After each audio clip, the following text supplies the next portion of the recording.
Ontem nós vimos que se queremos ser noiva, temos que aprender a cuidar do jardim, que começa onde? Do nosso coração. Às vezes tem praga no seu jardim. Às vezes você fica mal com as pessoas, né? De vez em quando, não é uma vez só, né? Fica com raiva da pessoa, tá?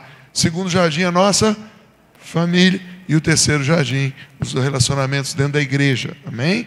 Nós vimos isso, vimos sobre o Éden, vimos sobre o jardim, tá? E hoje nós veremos o que nos faz manter o jardim limpo e a nossa vida de noiva, tá? Porque nós aprendemos ontem a limpar o jardim. Diga arrependimento, limpa o jardim. Mas o que mantém o jardim depois que você se arrependeu? Tá? Então, sem mais delongas, apresento a vocês a mulher mais linda do universo, a apóstola Lúcia. Por favor, um aplauso a ela.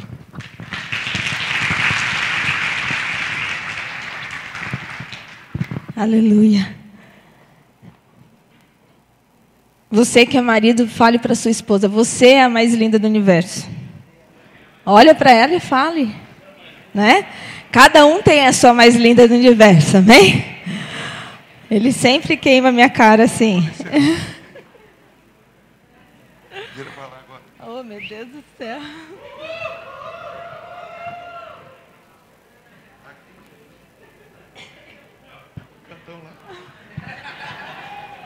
Meu Deus do céu.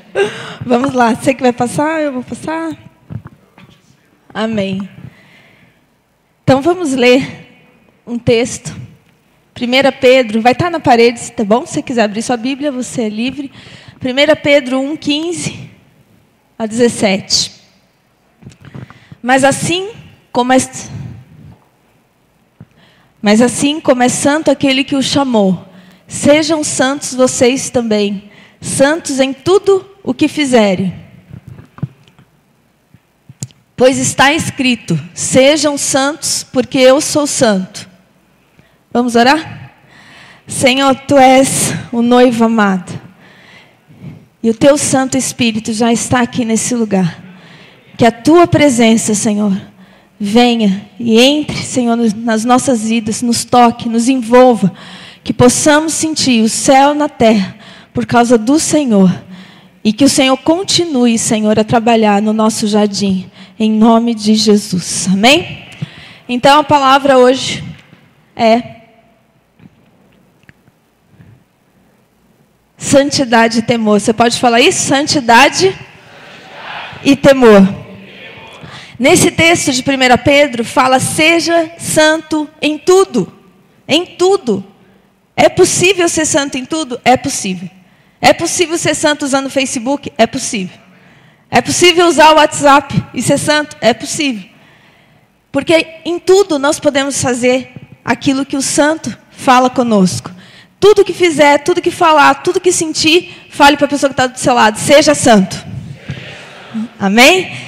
Pedro nos fala isso. Sermos santos em tudo. E uma interpretação da raiz da palavra hebraica para santidade é separado, puro, limpo. Francis Frangipane, ele tem um livro, e ele diz, nesse livro, ele fala o seguinte: a santidade produz separação do pecado. Porém, a simples separação do pecado não pode produzir santidade. Você entendeu essa frase? A santidade produz separação do pecado. Mas só você ficar separado do pecado não quer dizer que você é santo. Por isso tem gente que fala assim: ah, mas ele é tão bonzinho, ele é tão legal, ele não bebe, ele não fuma, ele só não é crente, ele só não é santo.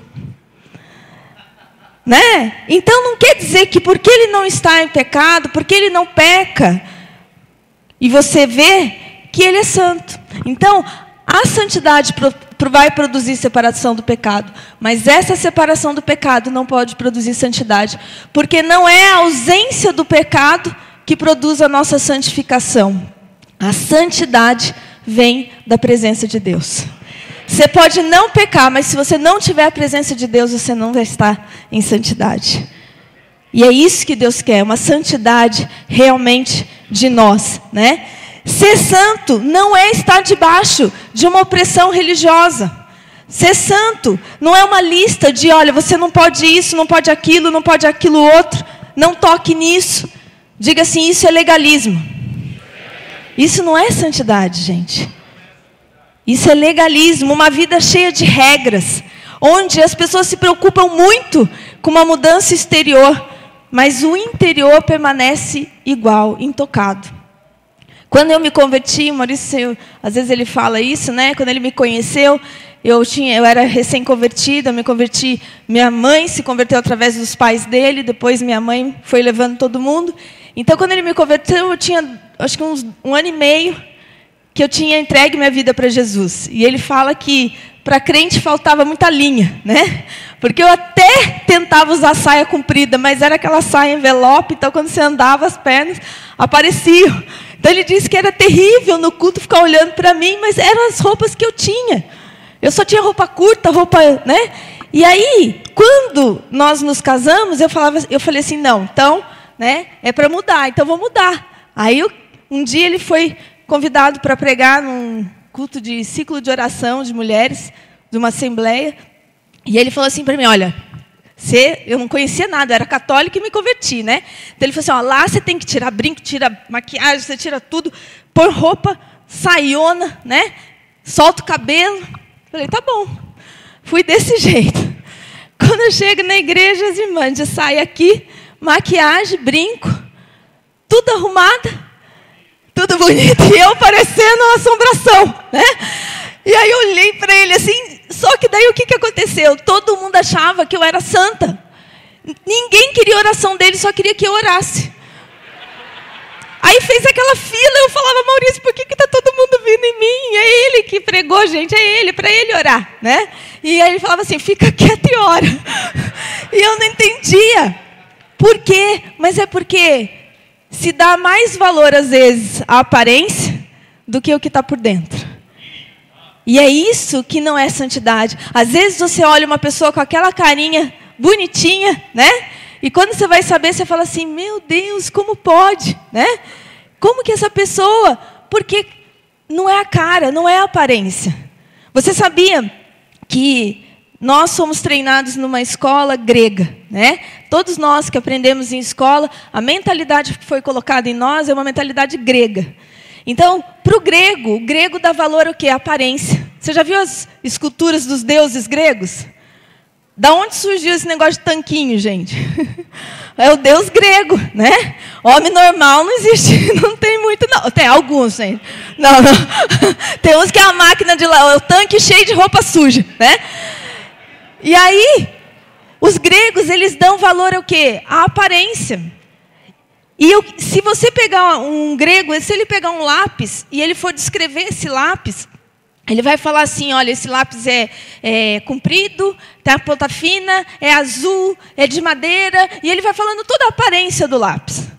Só que a mentalidade de Deus, que foi aquele que nos deu a sua palavra, né, aquele que nos fez, o nosso amado, é uma mentalidade hebraica. E a mentalidade hebraica, ela não olha a aparência, ela olha a essência. Por isso que Deus falou assim para Samuel, eu não vejo como vê o homem, né? Eu vejo o coração, porque eu vejo a essência da pessoa. Se uma pessoa com a mentalidade hebraica, ela for descrever um lápis, sabe o que ela vai falar? É feito de madeira, e eu uso para escrever. Porque a essência daquilo, é a essência do que o lápis, para que ele foi criado? Para que você foi criado? Diga assim, para ser santo. É para isso que você foi criado. Então nós temos uma mentalidade, às vezes, de olhar a aparência e julgar a pessoa pela aparência. Mas santidade não está ligada à aparência. O legalismo, ele nos faz, né? Em vez de nos manter santos, ele tem um efeito contrário. O legalismo vai te empurrar para uma vida oculta, para fazer coisa escondida. Existe um pastor nos Estados Unidos, o Ted Haggard, que ele era o presidente do conselho dos pastores de todos os estados dos Estados Unidos. A igreja dele tinha mais de 50 mil pessoas.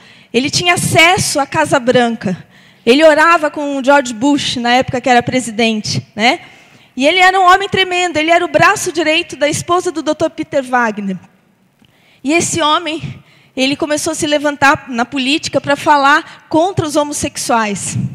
E nisso um homossexual foi na televisão e disse, eu tenho um caso com esse pastor. Há 2 anos. E no começo ele negou, até que o rapaz conseguiu provar. Ele passava uma vez por semana, 2 horas com esse rapaz. Pagava $200 por hora para esse rapaz, para usar droga e ter relações com ele.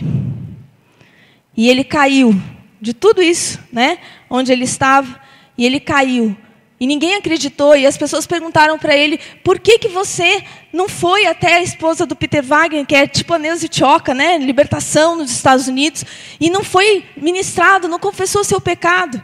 Ele falou assim, existia quartinhos escuros na minha vida que eu nunca contei a ninguém. Toda vez que você tem um quartinho escuro, toda vez que você tem uma área de trevas, que você não confessa, o inimigo vai entrar ali. Satanás, ele se alimenta de trevas. Ele se alimenta do oculto, do escondido. Por isso que ele odeia pessoas que chegam e já confessam o pecado. Olha, pequei. Olha, fiz isso. Olha, estou em pecado. Olha, me perdoa. Por quê? Porque ele não tem acesso a essa pessoa mais. Mas o legalismo, ele fala para você, não, ninguém pode ver quem é você. Põe a tua máscara de crente, de santo e vai para a igreja. Chega na tua escola e aí você mostra quem você é, mas na igreja não. É isso que o legalismo faz. E a pessoa, ela se torna artista. Ela se torna hipócrita. Ela se torna uma pessoa, muitas vezes, de vida dupla. Na frente do pastor ela é uma, lá fora ela é outra pessoa, tendo uma vida de prostituição, de pornografia, de tantas coisas, né? Por quê? O legalismo, em vez de nos manter santos, ele vai ter esse efeito contrário. Ele vai nos empurrar para uma vida oculta, para fazer coisas às escondidas. É a religiosidade que nos leva a viver debaixo do legalismo. Quando eu sou religioso, eu acabo vivendo uma vida legalista. E Jesus não quer que nos tornemos religiosos. Por quê? Porque a religiosidade vai nos distanciar de Deus. A gente acha que sendo religioso eu vou estar mais próximo do Senhor? Não, eu vou estar mais afastado do Senhor. Ontem a gente falou do Bob Sorge, que foi esse pastor que foi lá no Geração Eliseu, que tem esse livro que a gente trouxe, né? Fiz pacto com os meus olhos, que ele ministrou lá para os jovens. E ele tem um outro livro que chama O Poder do Lugar Secreto. E nesse livro, Poder do Lugar Secreto, ele fala o seguinte: a santidade está associada à proximidade do trono e da sua presença. Os serafins são chamados de santo não por causa de quem são. Para um pouquinho aí. Você entende? Às vezes a gente acha assim, os serafins, eles são santos. Não é porque eles são serafins. Não é por causa de quem eles são. Mas a última frase é, por causa de onde eles estão, na presença do santo. Os serafins só são santos porque eles estão na presença do santo. Eles estão no santo dos santos, na presença do Senhor. Se Lúcifer não tivesse, né? Se tivesse tido temor, ele não tivesse saído da presença do Senhor, ele continuaria sendo santo. Mas na hora que ele saiu, ele virou Satanás. Então não é porque ele era serafim, querubim, é porque ele estava na presença do santo. Enquanto você estiver na presença do santo, você é santo. Enquanto você buscar o santo dos santos, você é santo. Mas um dia que você achar que você não precisa, né? Uma música que, quando eu comecei a ouvir, me tocava muito, eu chorava muito, e ainda eu gosto, é aquela, quem já pisou no santo dos santos, né? Outro lugar não há. Se você já entrou nesse lugar, você sabe quão precioso é estar ali. E qual é o preço a ser pago para entrar nesse lugar? Eu não quero sair. Eu não quero pecar. Eu não quero fazer nada que me tire desse lugar. Eu quero estar na presença do santo. Então, essa santidade tem a ver com quão perto de Deus nós estamos. Quanto mais próximo for o nosso relacionamento com Deus, mais nós vamos refletir a sua santidade. A santidade gerada em nós pelo Espírito Santo não vem de um espírito religioso. Posso ouvir amém? A santidade, jovens, que Deus quer gerar em você não é debaixo de um espírito religioso. Não é debaixo de regras, não é debaixo do pode ou não pode. Eu sempre gosto de falar uma coisa, né? Uma vez tinha um pastor na rua e um cara começou a rir dele e falar assim: olha, eu posso fumar, você é crente, você não pode. Ele falou assim: me dá esse cigarro aqui. Como? Me dá um cigarro. Aí ele pegou, fumou. E foi fumando. E o cara ficou olhando para ele, né? Daqui a pouco ele falou assim: eu posso fumar, mas eu posso jogar essa porcaria no chão, pisar e falar: nunca mais eu ponho isso na boca. Você pode? Você pode. Eu posso todas as coisas, mas essas coisas não vão me dominar. O problema é que você começa a fazer coisas que elas passam a te dominar. E aí que a gente perde a presença do Santo, a santidade do Senhor. Mais que um coração quebrantado e contrito, Deus quer uma vida de arrependimento e transparência. E a Bíblia diz o quê? Que devemos nos aproximar de Deus de uma maneira aceitável. Mas como? Qual é essa maneira? Vamos ver, Hebreus 12, verso 28. Pelo que recebendo nós um reino que não pode ser abalado, retenhamos a graça pela qual sirvamos a Deus agradavelmente. Diga, com reverência e temor. Verso 29. Pois o nosso Deus é... Você pode ler isso?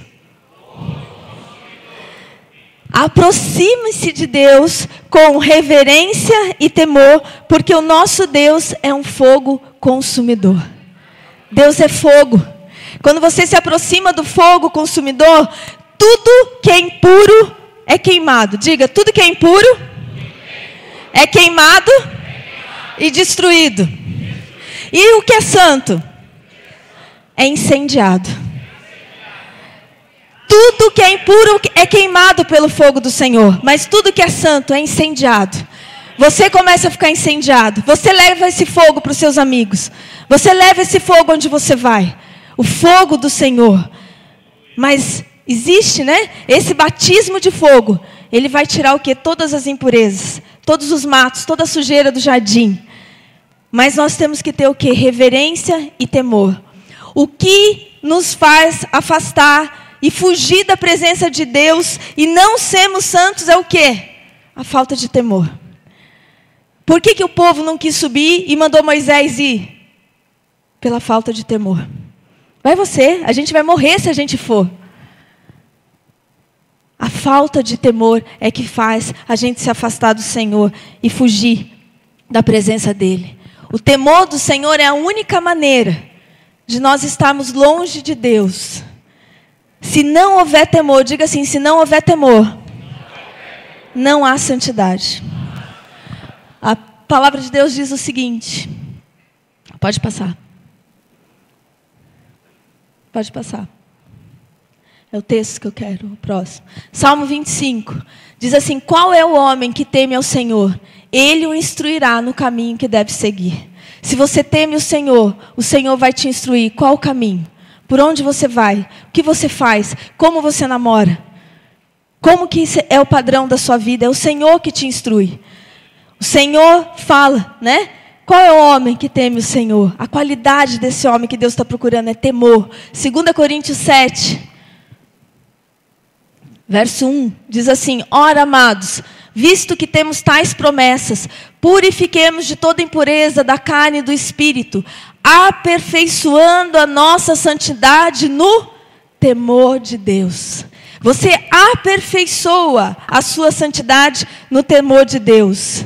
Quando a gente fala do temor do Senhor, nós estamos falando não de ter medo de Deus, mas o que a gente fala? O temor do Senhor vem em você amar o que Deus ama e aborrecer o que Ele aborrece.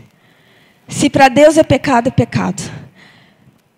Existe uma coisinha que muita gente reluta em aceitar que é pecado. Aparência do mal. Vai falar com um crente sobre a aparência do mal. Que isso? São teus olhos. Você que está vendo o mal. Pega até a frase do apóstolo de ontem, né? Para o puro todas as coisas estão puras. Mas espera aí. Um homem sozinho com uma mulher num lugar fechado é a aparência do mal. Você não deve estar. Ainda que essa mulher seja mais velha que você, ou esse homem seja mais velho que você não deve estar. Quando nós começamos a nos relacionar, como o Maurício disse, foi em 4 meses. Deixa eu fazer uma pergunta para os jovens. Dá para pecar em 4 meses? Porque tem gente que às vezes namora 5 anos, né? 10 anos, e fala assim, a gente acabou caindo, porque foi tanto tempo. Gente, mas um dia basta para você pecar. E a gente namorou em 4 meses. E eu era recém-convertida, e o Maurício que me ensinava as coisas, me discipulava. E aí ele falava assim para mim, vamos no culto? Eu falava, vamos. Aí ele falava assim, então eu vou em casa tomar banho. Eu ia com ele, né? Quando chegava na casa, ele morava sozinho com o pastor não estava. Ele fazia o seguinte, ele pegava uma cadeira, punha no jardim, entrava, fechava a porta e falava, eu vou tomar banho, daqui a pouco eu volto. E eu ficava presa na garagem, no jardim. E eu falava, esse cara é louco. Ele está achando que eu vou agarrar ele, né? Aí depois eu já comecei a ficar preocupada. Eu falei, não, acho que ele não é louco, acho que ele não gosta de mulher. Entendeu? Eu comecei a achar, eu falei assim, gente, ele não gosta, porque é impressionante. Eu chegava da faculdade sexta-feira, nunca a gente saía sozinho. Sempre ele falava assim, eu chamei algumas pessoas para sair com a gente. Quando eu via, tinha 20 jovens. Eu falava assim, meu Deus, eu queria conversar, não pode, não dá, né? Aí ele foi para Piracicaba, que eu morava em Piracicaba, fazer a faculdade de odontologia. Eu falei para ele assim, ele foi pagar uma conta lá comigo, aí eu falei, vamos passar no meu apartamento para escovar o dente. Aí ele falou, tá bom. Quando chegou no apartamento, ele disse, você sobe, escova o dente, você desce, eu subo. E eu falava, meu Deus, o que é isso? Né? Mas o que era isso? A aparência do mal. Eu estava com ele tinha 26 anos, ele tinha empresa, ele era arquiteto, eu já morava sozinha em Piracicaba, estava no penúltimo ano de faculdade, podia, né? Ninguém vai ver. Qual que é o problema? Mas a aparência do mal é pecado. E se Deus fala que é pecado, eu não quero isso. É aborrecer o que Deus aborrece. Quando alguém chamar a tua atenção sobre a aparência do mal, não fique ofendido. Pergunte para Deus, será que eu estou errado? Será que eu estou levando alguém a pecar? Será que eu estou sendo pedra de tropeço? E se arrependa. Pare de fazer. Pare de fazer. Eu já vi muitos casamentos acabarem porque o irmão conhece a pessoa no trabalho, uma mulher, aí ela está com problema no casamento, aí ela fala assim, será que eu posso te ligar, mandar um WhatsApp, para você orar por mim, sabe? E homem é tonto, não é, gente? Homem acha que, não, eu estou sendo a voz de Deus para ela. Querida, ela está carente. Homem, é por aqui que entra, mulher é por aqui. A mulher, quando o homem começa, né? Por que tem esses irmãos que tem bom de lábia que consegue mais namorada? Porque mulher é tonta, ela vai cair pelo que ela ouve, né? Então, no WhatsApp, manda aqueles áudios assim, olha, estava orando por você, e Deus me deu uma palavra para você, né? Sai fora. Sabe o que você faz? Olha, a minha esposa vai orar por você, eu vou te passar o WhatsApp dela, entendeu? Não atenda a mulher sozinha, não atenda um homem sozinho. Tome cuidado, aparência do mal. Eu já vi pessoas, líderes, caírem por causa disso. Porque foi dando mole, né? Foi achando que não tem nada a ver, tem nada a ver. E quando viu, né? Quase que foi. E a gente vai ver um exemplo disso na Bíblia, Sansão. O Espírito do Senhor se manifestava tremendamente em Sansão. É verdade ou não é? Ele era um homem forte fisicamente, né? A Bíblia diz que com uma queixada de jumento ele feriu 1.500 homens de uma vez. Ele tinha fama, ele tinha poder, mas ele não tinha temor de Deus. E por causa disso, ele foi quebrando alguns princípios, e é isso que a gente vai ver. O pastor Cote, ele fala uma frase. Quem conhece aqui o pastor Cote? Glória a Deus, é um homem de Deus, eu sempre ministro muitas coisas dele. Ele fala o seguinte, a queda é uma escada que você desce. A cada degrau, você vai quebrando alguns princípios. Fale para a pessoa que está do seu lado assim, ninguém cai de repente. Quando você cai, já começou lá atrás. A escada, você estava lá em cima na escada. E você foi quebrando princípio, até que você caiu de cara no chão. Você não cai de repente. A aparência do mal é um princípio que a gente quebra. Então a gente vai ver o que aconteceu na vida de Sansão. Deuteronômio 6. Estes, pois, são os mandamentos, estatutos e os juízos que o Senhor, seu Deus, mandou ensinar-te, a fim de que os cumprisse na terra a que estás passando para possuíres. para que temas ao Senhor teu Deus e guarde todos os seus estatutos, mandamentos que hoje te ordeno. Tu, teu filho, o filho do teu filho, todos os dias da tua vida, para que se prolongue os seus dias na terra. O que acontece? Você, quando Deus fala para guardar os mandamentos, é para quê? Para que tema o Senhor. Os mandamentos não são regrinhas para você, mas são coisas para te ensinar. Porque eles tinham uma mentalidade de escravo. E Deus precisava dar uma mentalidade de filho. E para isso Deus precisava ensinar coisas que eles não tinham aprendido. E aí Deus deu os mandamentos. Mas para quê? Para temor. Quando você não teme a Deus, você não guarda, você não ensina, você não fala. Né? Os mandamentos são uma proteção. Provérbios diz o quê? Provérbios 16, 6. Diz assim: pelo temor do Senhor, os homens se desviam do mal. Diga assim: a única coisa que vai me fazer me desviar do mal é o temor do Senhor. O Bob Sorge, ele nos falou algo que foi tremendo também. Pensa na sua vida como um carro. O carro tem duas coisas: acelerador e freio. Tem a embreagem também, né? Só se for automático, daí não precisa. O meu é automático. Acelerador e freio. O que é o acelerador do seu carro? É a paixão que você tem por Jesus. O quanto você é apaixonado, o quanto você ama, o quanto você faz tudo por Jesus, o quanto você quer olhar para Jesus, estar na presença dele, no Santo dos Santos. É o acelerador. Acelere, né? Acelere muito esse carro. Mas existe uma coisa também, o freio. O que é o freio? É o temor do Senhor. Tem gente que tem um acelerador que nem da Ferrari, que vai de 0 a 100 em 2 segundos. Uau, eu amo Jesus, Jesus é o máximo, é meu noivo, e pula e salta. E na hora de frear o carro? Você já viu o caminhão em descida de serra que perde o freio? O que acontece? Esses dias, quando morreu aqueles jovens lá em São Sebastião, né, os universitários, na hora que o repórter estava fazendo a entrevista lá, que estava ainda socorrendo eles, um caminhão veio com tudo, sem freio, e bateu nos bombeiros. Quando você perde o freio, você não tem controle. Então é isso, tem gente que tem um carro super potente, mas sem freio. Porque o freio é o temor. Você precisa ter um bom freio. Você imagina uma Ferrari se não tiver um bom freio. Ela chega a 350 por hora. Se você não conseguir frear esse carro, vai bater. E às vezes você não está sozinho no carro. Às vezes você está com mais uma pessoa, você está com uma namorada, você está com uma noiva, você está com sua esposa, você está com seus filhos, e você está num carro desgovernado, sem freio. Temor do Senhor é o freio. Você precisa ter um bom acelerador. Fala para a pessoa que está do seu lado, você precisa ter um bom acelerador. Mas você precisa ter um freio que te ajude na hora certa. Amém? Então é isso, o temor do Senhor é o freio. Nós precisamos desse freio. Agora, o que eu gosto dessa frase também? Só o temor de Deus me faz fugir do pecado. Então, pode pôr a outra. Não é o amor à sua esposa que faz um homem fugir de outra mulher. Você pode amar a sua esposa tremendamente. Ela pode ter olhos verdes, ser modelo. Você já viu, às vezes, uma pessoa, um casal, que o marido trai a esposa com uma mulher mais feia do que a esposa? As esposas vão falar que sim, né? Geralmente, a mulher, a amante, é mais feia do que a esposa.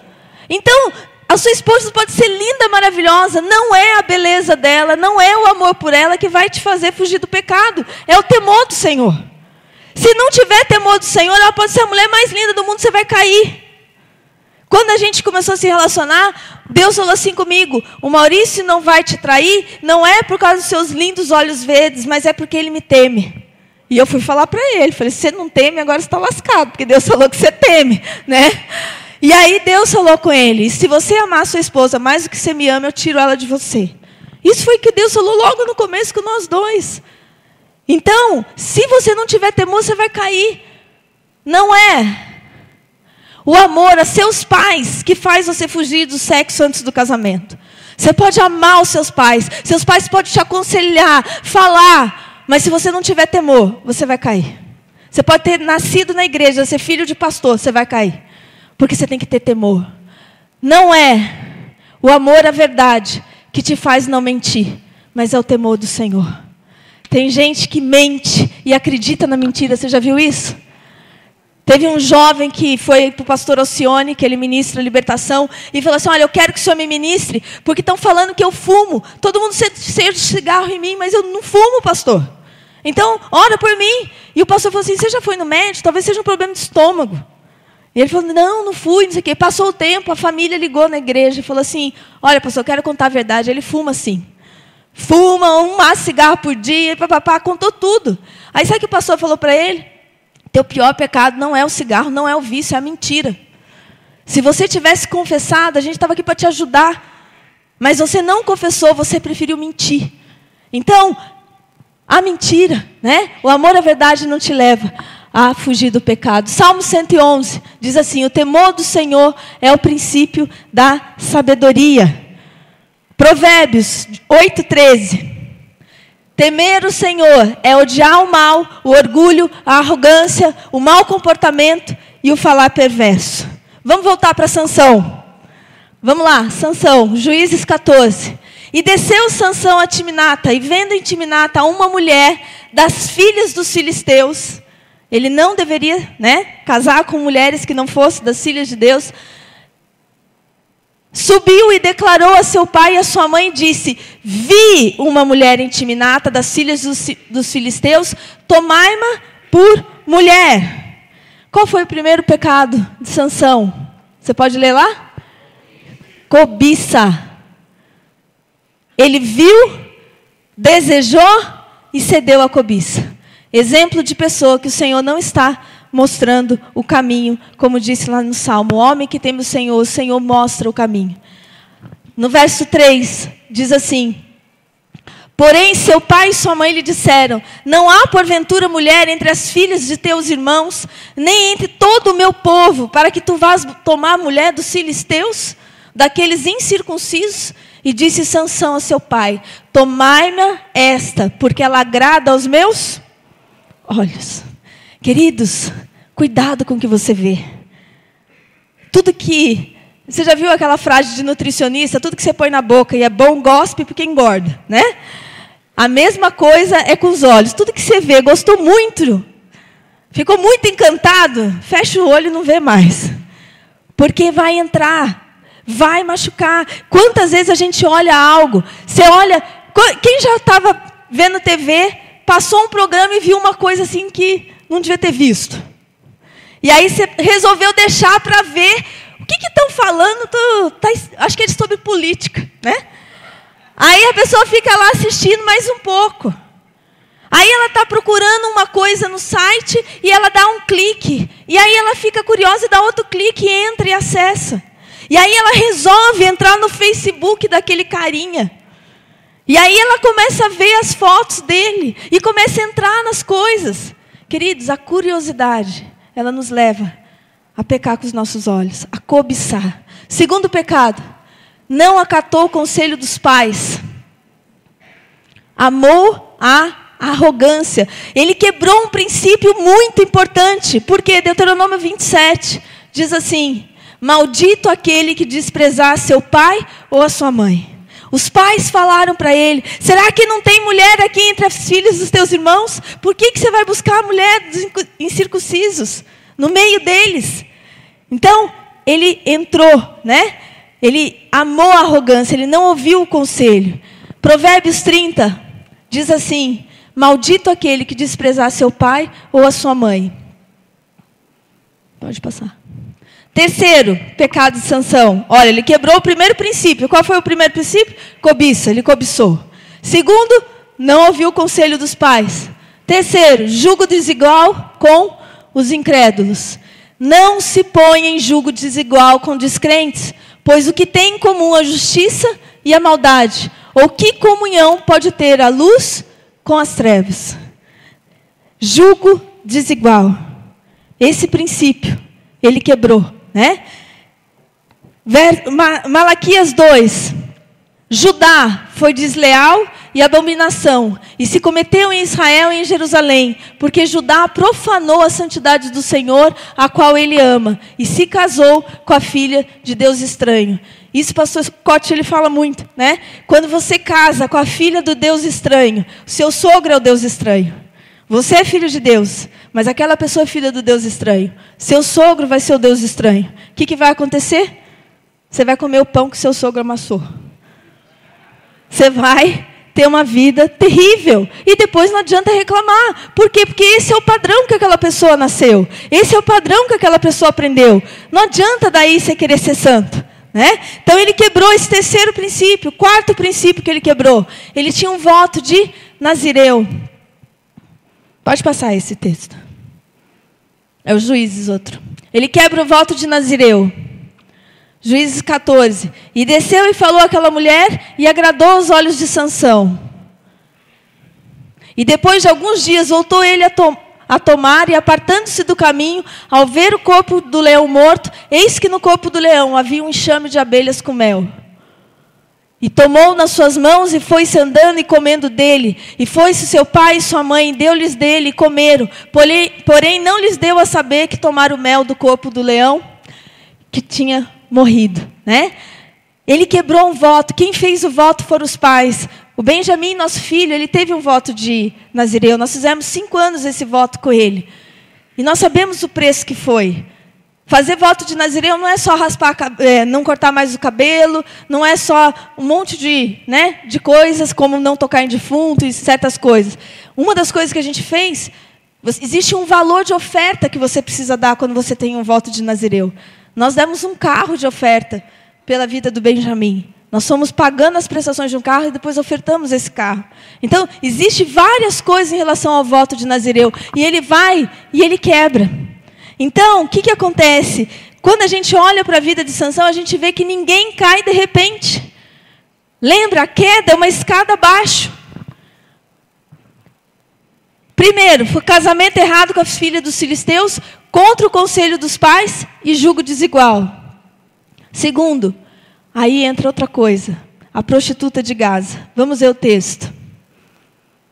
Juízes 16. E foi-se Sansão a Gaza, e viu ali uma mulher prostituta, e entrou a ela. Sabe por quê?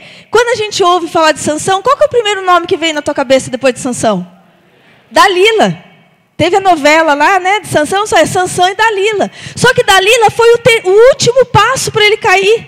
Primeiro ele tinha quebrado aqueles 4 princípios. Aí ele se deita com uma prostituta, que não é Dalila. Aí ele se deita com essa prostituta. E aí depois, pode passar, foi o caso com a Dalila. Juízes 16. E depois disso aconteceu que se afeiçoou a uma mulher do vale de Soreque, cujo nome era Dalila. A terceira, o nocaute final foi Dalila. Mas ele já tinha quebrado princípios. Ninguém, diga comigo, ninguém cai de repente. Dalila foi o último que fez Sansão cair. Então, Salmo 25, 14, ele diz... Primeiro, se deixarmos o temor de Deus, seremos roubados e destruídos, né?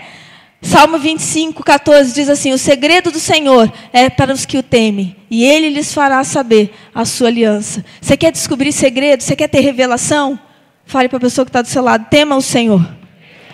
É isso que Deus quer. Agora, em contraste com Sansão, vamos olhar rapidinho a vida de José.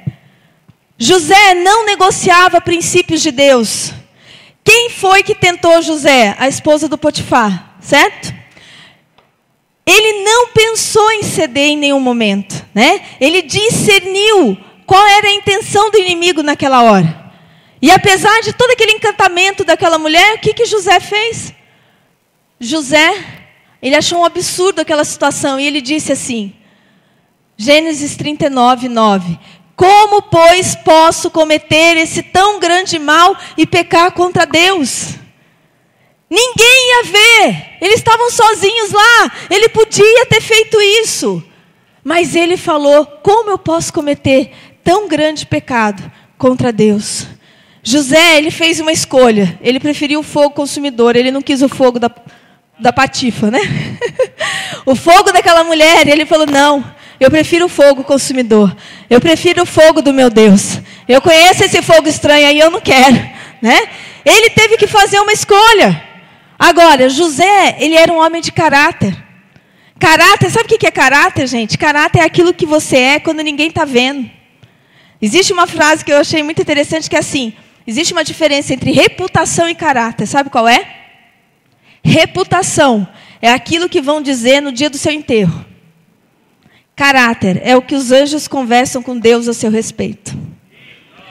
Os homens vão falar muitas coisas de você no dia que você morre. E todo mundo vira santo quando morre, né? Fez um monte de coisa errada e depois morreu ali na hora. Oh, que homem santo, que benção. Uma vez Maurício fez um enterro e começou a elogiar o morto que ele não conhecia. A mulher do morto chegou e falou assim: bem se vê que você é muito jovem. Esse era um desgraçado. Era isso, era aquilo. E ele falou: nunca mais eu elogio o morto, né? Agora eu vou falar dos vivos que estão ali. Por quê? Porque caráter é aquilo que você é quando ninguém está vendo. Então, o José, ele tinha uma consciência da presença de Deus. E Deus é aquele que tudo vê. Muito mais que Big Brother, né? Tem câmera em tudo quanto é lugar. Agora, o que a gente faz? E eu vou pôr um vídeo rapidinho agora. O que a gente faz quando a gente recebe um troco a menos? Quem volta e reclama? A pessoa te devolveu R$10 a menos, você reclama? E se a pessoa te devolver R$10 a mais? Olhe, Deus está vendo. Põe o vídeo, por favor, agora. Apaga um pouquinho aqui. Isso foi algo que fizeram um teste de caráter. Estados Unidos e Brasil, né? Existe uma pequena diferença.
Pessoal, infelizmente a gente teve que interromper a gravação da nossa pegadinha, porque além do pessoal levar vários relógios, levaram o principal, que era a caixinha onde colocava o dinheiro.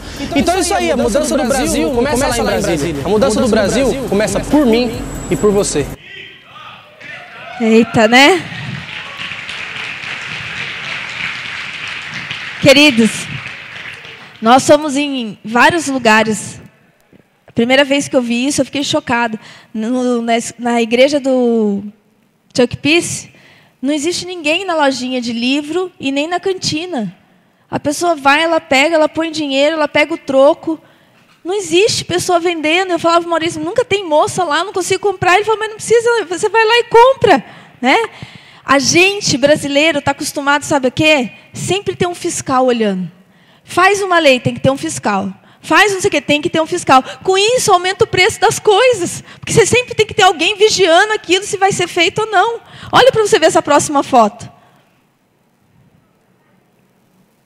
Olha as bicicletas. Tudo sem pneu. Querido, no Brasil não é um problema de ciclovia, de ter bicicleta para alugar, para emprestar, seja para o que for. No Brasil é um problema de caráter. Enquanto não mudar o caráter, vai ser desse jeito. Você gasta dinheiro com ciclovia, você gasta dinheiro com bicicleta, e o cara vai lá e rouba o pneu da bicicleta. Até quando esse caráter? A gente vai ter vergonha muitas vezes, né? Você vê, às vezes, você está viajando nos Estados Unidos ou fora, e você vê brasileiro dando risada e pulando a catraca. Olha, não tem ninguém vendo, e pula. Né? E fala em português. Eu falo para o Benjamin, às vezes, fica quieto, não abre a boca. Não fala que você é brasileiro, por favor. Né? Porque dá vergonha. Dá vergonha. Nós tínhamos um amigo, pastor, coitado, ele não sabia que o jornal era cobrado. Então ele ia lá todo dia e pegava o jornal. Ia lá e... Um dia, um homem chegou e apresentou uma conta para ele. Ele falou, o que é isso? Ele falou, todo dia você vem aqui, pega e não põe dinheiro. Né? Então a gente não tem essa cultura, infelizmente. Então o temor do Senhor precisa voltar. A gente não tem temor do Senhor. Não é só... O caráter está ligado ao temor. Né? Então José, ele não podia suportar a ideia de trair a confiança de quem? Do Potifar. E por mais tentador que fosse, ele era um homem de caráter. Agora, como será que eu e você agiríamos? Nós tivemos um caso muito sério no nosso ministério, e era com um jovem, um líder de jovem. Hoje, se você for no nosso ministério, os gasofilaços todos têm cadeado. Sabe por quê? Porque teve uma época que a gente começou a sentir, né, que o dinheiro começou a baixar, não baixava o número de pessoas, e baixava o dízimo, baixava a oferta. O que está acontecendo? E aí, o nosso administrador financeiro começou a ficar preocupado, e começou, né, Deus mostra, revela, jejuar, orar e tudo mais. E aí, um dia, ele falou assim, fulano de tal não deu dízimo esse mês, que a pessoa dava em cheque. Daí o Maurício falou assim, pergunte para ela, né, porque esse cheque ajudava no aluguel do prédio. E quando ele foi falar, ela falou assim, não, dia 10 de março eu dei o cheque, aqui, ó, foi depositado dia 12 na minha conta, foi tirado. E ele falou, mas esse cheque não entrou aqui. Quando foram pedir a microfilmagem, era um líder de jovem do ministério. Sabe o que ele fazia? O nosso prédio, você viu que fica escuro, né? Tem poucas luzes. E na hora da adoração, ele ia até o gasofilácio. O gasofilácio tinha uma tampa. Ele levantava a tampa e enfiava os envelopes embaixo da blusa. E roubou, sabe quanto foi o total? Mais de 80 mil reais. Ele roubou. Durante um ano, ninguém viu. Porque algumas pessoas que viram acharam que ele estava... Porque às vezes ele era responsável de tirar aqueles envelopes para entregar para o pastor, né, para o tesoureiro. Então, quando alguém via, achava que era normal. E aí, sabe o que ele fez com o dinheiro? Ofertou, deu bateria para um apóstolo amigo nosso. Deu chofar para um outro irmão. Dava oferta para todo mundo na igreja. E aí a esposa dele começou a desconfiar. Estava desempregado, toda hora com dinheiro, com isso, com aquilo, comprando televisão de... qual é aquela televisão? 6D? Não, como que era? Não, 3D era... sei lá, era uma televisão que ninguém tinha na igreja, o irmão estava, né? 60 polegadas, não sei o quê. Aí a esposa dele começou a ficar desconfiada. Sabe o que ele fez? Ele pediu oportunidade para testemunhar. Ele pegou o microfone, a gente tem a filmagem, e falou assim, Deus está me abençoando.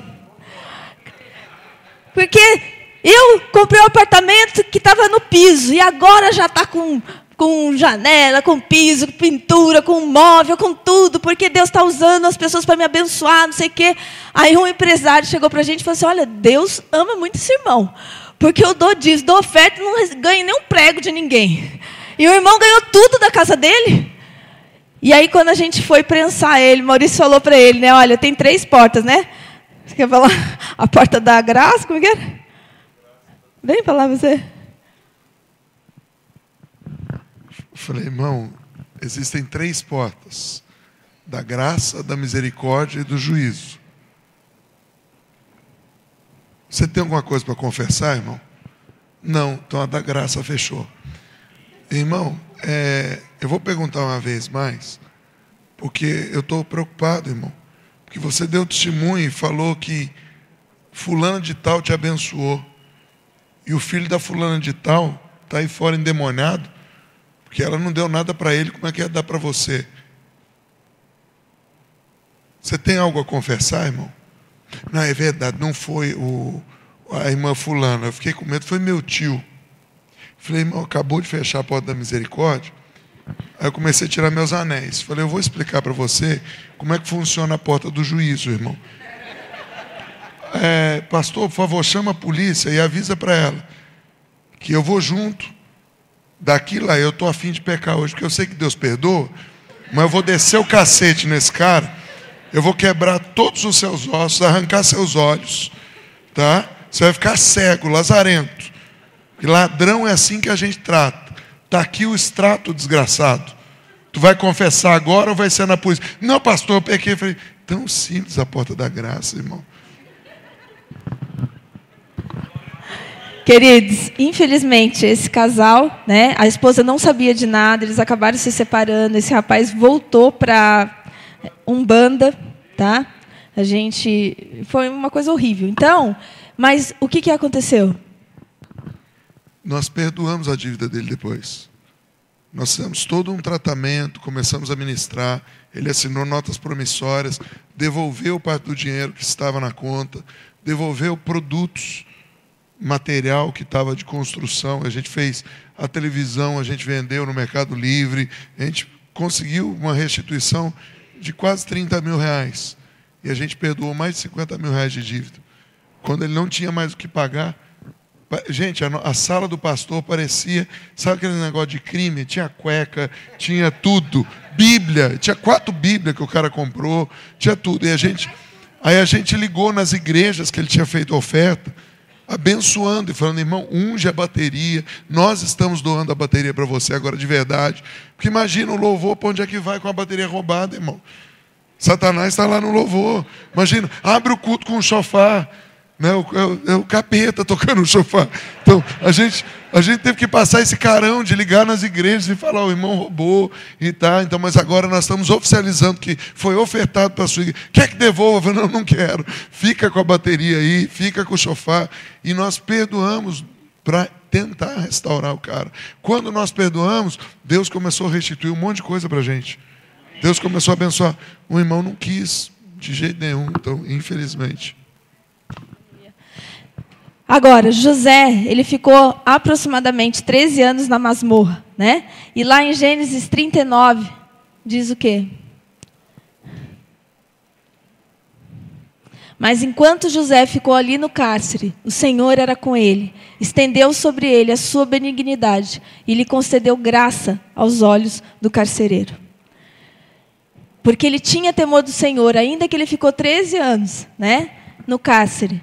O Senhor era com ele. Diga para a pessoa que está do seu lado, se você tem temor do Senhor, o Senhor é com você. A falta do temor nos faz tocar naquilo que Deus diz para não tocar. Dízimo é do Senhor, né? Não toca, não é teu. Mas vamos lá. O que Deus fala lá nos 10 mandamentos? Não matarás, não adulterarás, não furtarás, ou seja, não roubarás. Qual foi o pecado? Malaquias 3. Roubará o homem a Deus? Todavia vós me roubais e dizeis, em que te roubamos? Nos dízimos e nas ofertas alçadas. Quantas pessoas que a gente vai ministrar, até líder, pastor, que não dá dízimo? Dízimo não dizima na igreja. Está roubando a Deus. não oferta. Qual foi o pecado? Vamos lá. De Ananias e Safira. Eles mentiram dizendo que estavam dando tudo e com isso roubaram a Deus. Eles podiam não ter dado tudo, só que eles falaram que eles estavam dando tudo e eles não deram. Eles mentiram. E por que eles mentiram? Em Atos 5 diz: e Ananias, ouvindo essas palavras, caiu e expirou, e grande temor veio sobre todos que souberam disso. Aquela atitude, né? O fato dele ter caído e morrido ali, trouxe temor. Lá na nossa cidade, o ano passado, o pastor largou a esposa, pegou outra mulher, falou que ia continuar com a igreja daquele jeito mesmo, fez o quê? Subiu para ministrar, caiu e morreu. Será que vai precisar a gente começar a morrer para a gente ter temor? Será que a gente vai precisar começar a ver Ananias e Safira dentro da igreja para ter temor? Queridos, é muito sério. É muito sério quando eu sei que eu estou em pecado, quando eu sei que eu estou fazendo algo que Deus aborrece, e eu venho fazer as coisas como se nada tivesse acontecido. Eu louvo, eu adoro, eu prego, eu faço tudo. Por quê? Porque o povo chora. Carisma é diferente de caráter. Quem tem carisma faz o povo rir, faz o povo chorar, faz o povo pular, faz fazer, como fala aquela, aeróbica no culto, mas não traz transformação. Sabe o que traz transformação? Uma vida de arrependimento, uma vida de transparência. É quando você confessa pecado. Uma das coisas que a gente já foi muito criticado é: por que vocês pedem tanto perdão? Por que vocês confessam tanto pecado na frente dos outros? Vocês são pastores, vocês são apóstolos, você não pode ficar falando que peca. Ah, não, eu tenho que falar que eu sou a Mulher Maravilha e ele é o super-homem, usa cueca para fora da calça. Né? Por quê? Porque não peca. O filho que vê o pai nunca pedir perdão, o que ele tem na cabeça? Meu pai não erra. Meu pai não peca, meu pai é um super-herói. Eu nunca vou ser que nem meu pai. Mentira. Sabe, eu falo uma coisa: pecar todo mundo peca, amém? Porque a própria Bíblia diz que se você disser que não está em pecado, você já pecou. Se você não peca, você já está pecando. Sabe qual é a diferença? É quanto tempo você leva para se arrepender.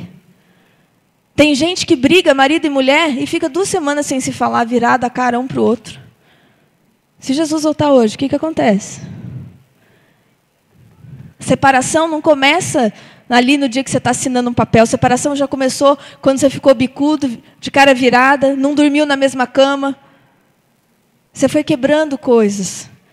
E é muito sério. Sabe o que Deus quer? Pessoas que não tenham vergonha de confessar pecado. Sabe por quê? Porque a gente não tem vergonha de pecar.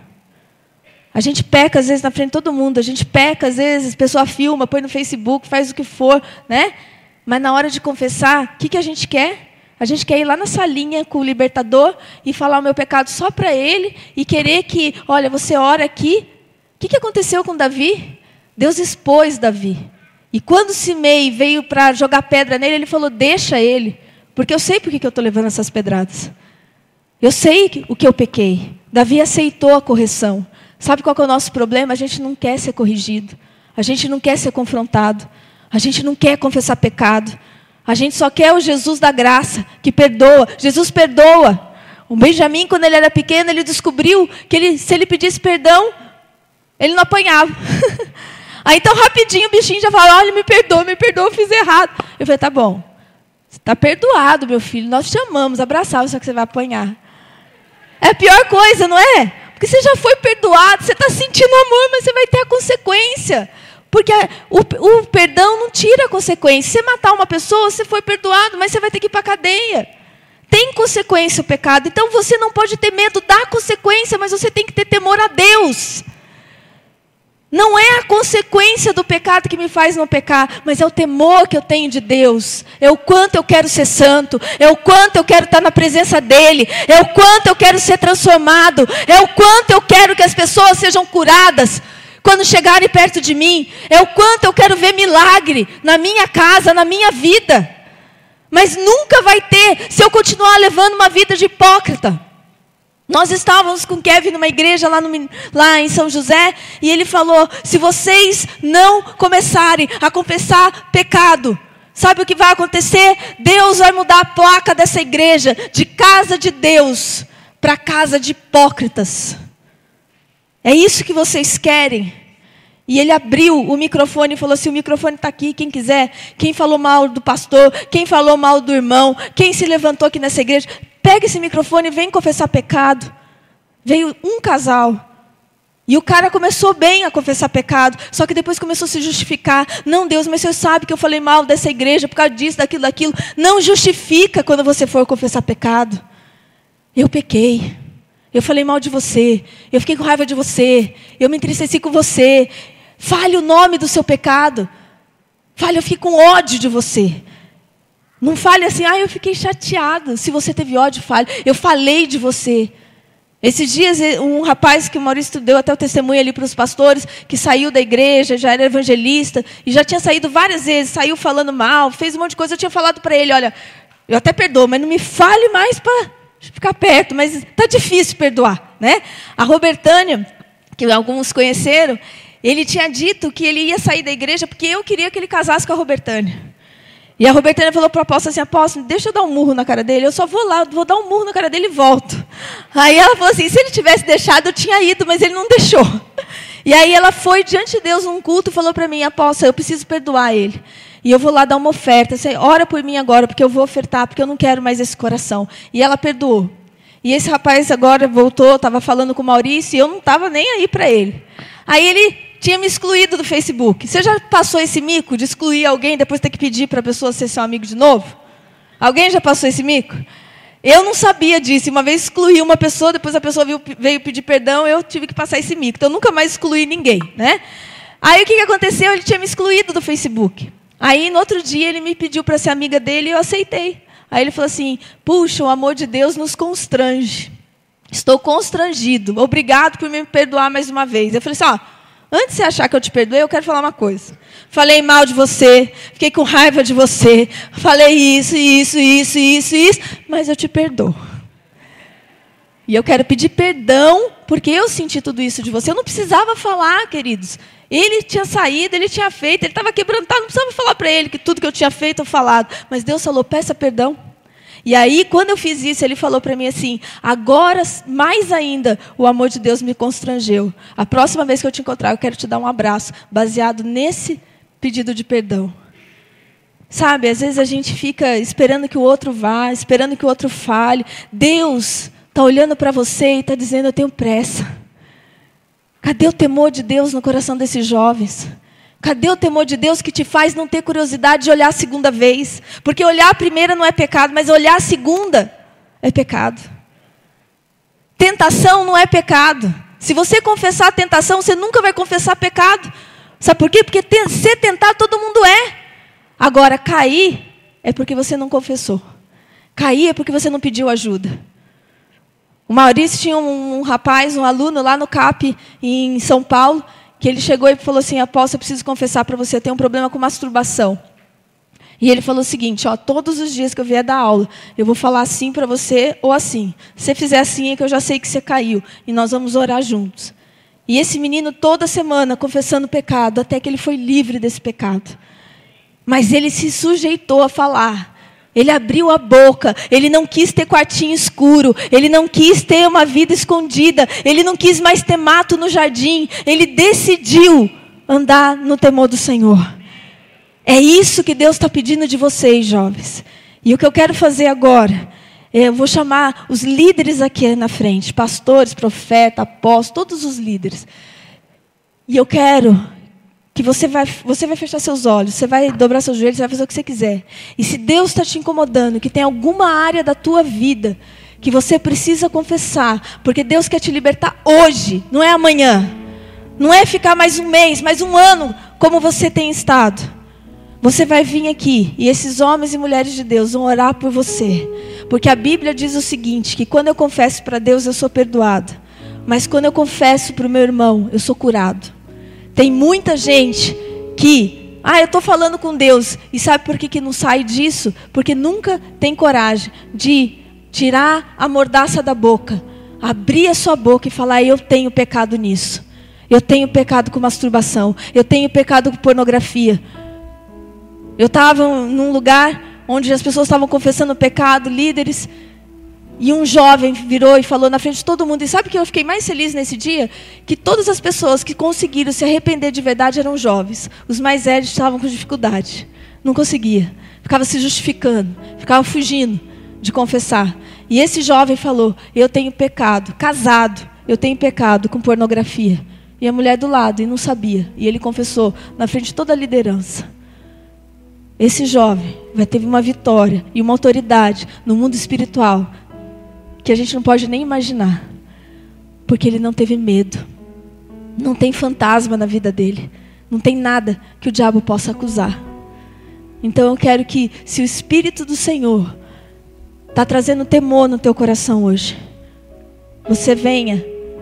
Eu vou pedir para toda a liderança, todo mundo, não é só desse ministério, mas todos os pastores que estiverem aí, profetas, mestres, apóstolos, todos eles, venham aqui à frente. E eles vão orar com você. Mas eu quero que você confesse. Quando você chegar, eles não vão começar orando. Eles vão falar, o que você quer confessar? E você vai falar, eu quero confessar isso. Eu quero confessar isso. Eu quero confessar esse pecado. Nós tivemos um homem que foi recebido há 3 meses atrás no ministério. Quando ele foi na frente para pegar o microfone para dizer o nome dele, ele falou assim, eu quero dizer para toda a igreja que eu ainda fumo. E não fui batizado por causa disso. Fim de semana passado, ele chegou de 3 dias de congresso, de imersão que a gente tem, de libertação, cura e etc. E sabe o que ele falou na frente de toda a igreja? Eu nunca mais vou usar essa porcaria. Pegou o maço de cigarro e começou a rasgar na frente da igreja. Ele não teve vergonha. Por quê? Porque era novo convertido. Né? Muitas vezes a gente crente velho, a gente para de confessar, para de ter temor. E aí o jardim começa a ficar todo sujo, todo emporcalhado, todo cheio de mato. E a gente já não sente mais a presença de Deus. E não sabe por quê. Feche seus olhos.